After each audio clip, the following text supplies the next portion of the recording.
Hello সবাইকে, চলে এসেছি আজকে আবার একটা নতুন শর্টস ভিডিও নিয়ে। এটা হচ্ছে আগের ওই কেকটার সেকেন্ড পার্টটা। ফার্স্ট পার্টটা আমি এই ভিডিওর নিচে দিয়ে দেব, তোমরা চাইলে দেখে আসতে পারো। ওই ভিডিওটাতে তো আমি বেশ ভালোই রেসপন্স পেয়েছি তোমাদের থেকে, থ্যাংক ইউ তোমাদের সবাইকে। আগের ভিডিওতেই বলেছি এটা আমার একটা কফি ফ্লেভারের কেক ছিল, যেটা আমি বাড়িতে খাওয়ার জন্য বানিয়েছিলাম। কারণ আগের দিনে যে একটা কেক বানিয়েছিলাম সেটা খুব তাড়াতাড়ি ওই দিনের মধ্যেই শেষ হয়ে গেছিল, আর আমি ভালোভাবে খেতে পারিনি।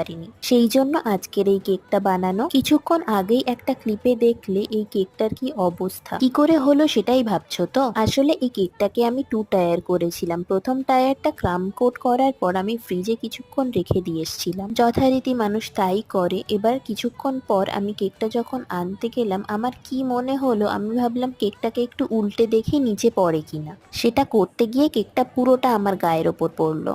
তারপর আমি অফ ক্যামেরা কেকটাকে ঠিক করেছিলাম।